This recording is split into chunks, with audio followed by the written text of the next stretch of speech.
The barbarian that gets angry gets to stay angry in 2024. Because the very first ability that's being changed in the 2024 barbarian is the rage ability. Don't worry, we're not taking away any of your cool stuff. Instead, you gain the ability as a bonus action to extend your rage. I've been playtesting this in several of my own games, and it is a great option for the barbarians so that their limited resource doesn't burn out just because they didn't get hit that round and couldn't come to grips with their opponent. Because you can now regain a rage at the end of every short rest, this limited resource is not going to be as limited as it used to be, so maybe the bonus action ability to extend it wasn't quite as important, but it's still going to come as a pretty solid quality of life improvement for most of our barbarian players. Because running out of your rage just because you couldn't reach your opponent was incredibly frustrating. Barbarians are getting access to the new weapon mastery system, and they get more access to it as they level up, though how exactly that is playing out hasn't been defined for us yet. They no longer need to see the source of danger in order to use their danger sensibility to gain advantage on dexterity saving throws,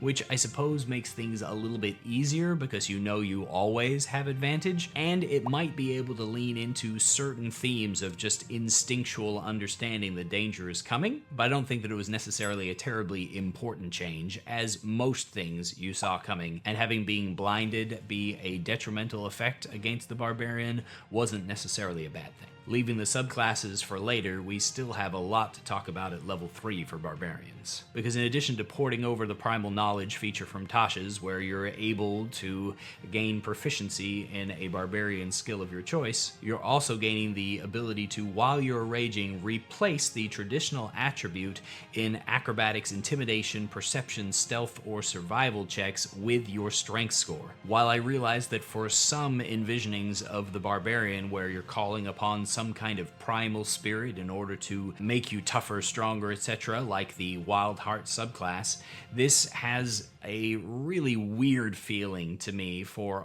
some of the other classes, particularly with the changes to the path of the Berserker and the fact that they still exist. The idea of raging into a fury of anger that allows you to sneak places more effectively lands really lame in my mind. From a mathematical standpoint, it's a very desirable change to be able to give the barbarians the opportunity to still stat themselves the way that they need to and have the ability to do the things that barbarian is likely to need to do in exploration encounters or social settings. But the fact that it comes with this justification of a influx of primal power that you're calling upon some otherworldly primal source pigeonholes the barbarian just a little bit more than I would have preferred. We're still porting over Instinctive Pounce from Tasha's and putting it into the main class, and that's a really nice option. The barbarian traditionally suffers a little bit from being a melee-focused class and having challenges of getting up and involved in the combat if distances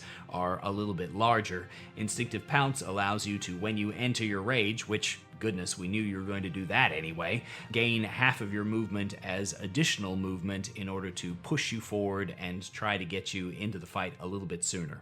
You can also, of course, re-up a rage by starting a new one in order to get that extra movement at any point during a fight when you needed it. Big change, of course, is to Brutal Strike. This now allows you to forgo advantage on an attack in order to gain additional damage and additional effects. This is an interesting one, and it sounds like the language must have been clarified from what was in the Unearthed Arcana document, because now you're not allowed to be under the influence of disadvantage on the attack roll, and you have to sacrifice advantage no matter the source that it happened to be coming from, meaning that you can only do this when you have a way to have advantage and you give that up to make a normal attack roll. This limits, obviously, your chances of hitting your opponent, but if you do, you get to deal an additional d10 of damage or 2d10 at high levels, and as starter options, you can either push them back 15 feet and be allowed to follow up if you want without provoking opportunity attacks, or you can lower the speed of your opponent by 15 feet. These stack with the various properties of your mastery from weaponry, meaning that you've got a lot of different mix and match options to put together. Relentless Rage at level 11, the barbarian, when they drop down, gains double their level in hit points when they come back up instead of just going to 1, which, since you're probably raging, might be as many as 4 times your regular hit points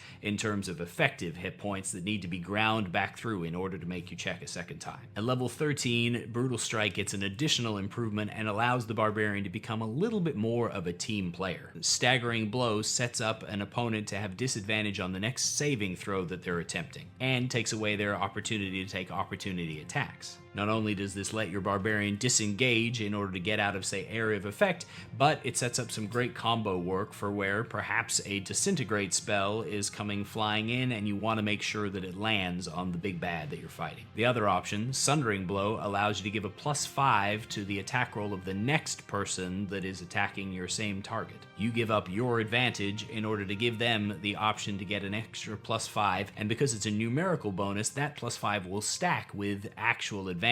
Not quite guaranteeing that a strike is going to hit, but increasing its odds hugely. Again, you're going to want to make sure that whoever is following you up in this is somebody who's going to be hitting hard enough to make it worth the lessened chance of you delivering your original blow. Persistent Rage at level 15 effectively makes rages almost unlimited. Not only can it not be ended early unless you're knocked unconscious, and you don't even need to spend that bonus action anymore, they now last for 10 minutes every time, which in a combat seems like a kind of a strange option, but with the new view of Primal Barbarian Rage and the options for social uses of those, it becomes more and more usable in more and more scenes. Also, on top of that, once per long rest, you can recharge all of your expended rages when you roll initiative. And at this level, you're talking 5 rages, so 50 minutes of rage before and 50 minutes of rage after this effect is kicked in should be plenty for most raging barbarians. At 17th level, you gain that improvement from 1d10 to 2d10 on your brutal strikes, and you're allowed to use 2 of the effects every time instead of just 1, giving you a ton of different mix and match options,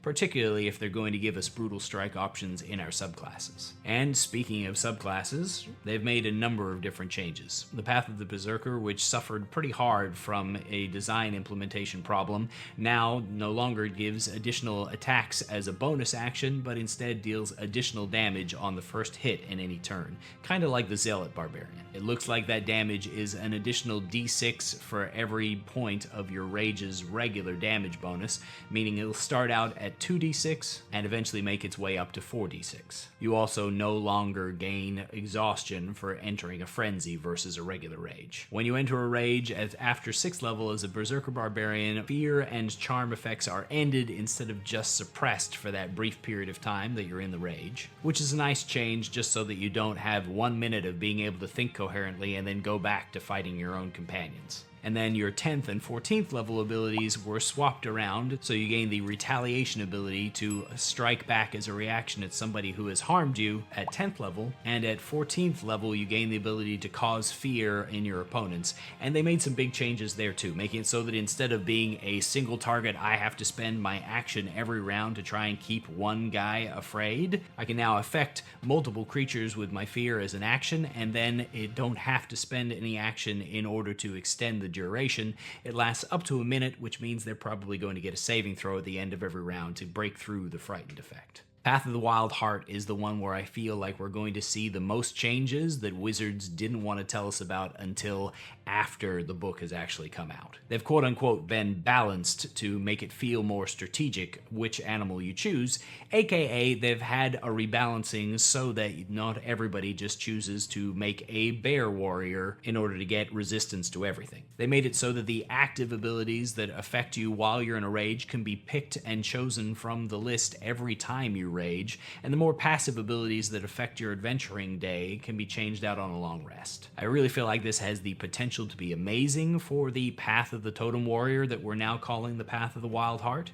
but the question still remains, what are these different benefits, what do they look like, and what happened to the Bear Totem? Until we have the answers to those, we're stuck playing the guessing game and just wondering. The Path of the World Tree from the Unearthed Arcana looks like it made it into the final book, and it's questionable exactly exactly how many changes have been made from what was originally presented. You'll be able to dish out temporary hit points to you and your allies, shift your enemies around the battlefield, increase your reach, and even teleport around the battlefield with your entire group of allies. This sounds like the most mobile barbarian yet, but I'm concerned that if it's closely like what happened in the actual Unearthed Arcana, that it might be the most broken barbarian yet. Unfortunately, we don't have any hard numbers or specific details, so we're left guessing. The Path of the Zealot is another barbarian subclass that was very popular in Xanthar's guide and is being pulled in with some awesome changes. While previously you didn't need material components expended in order to bring you back from battle, which of course meant that you had an ability that not only required you to drop to 0 hit points, but to physically die in order to be able to use the ability at all. Now, instead of helping you come back after you die, it helps you stay alive by giving you a pool of healing dice that you can use as a bonus action. Kind of like a limited version of Second Wind from the sounds of things. Also, the Rage of the Gods feature that kind of just doubled up with Relentless Rage is getting a serious rework, and the ability to expend a rage to prevent an ally from dropping to 0 hit points. I'm not against abilities that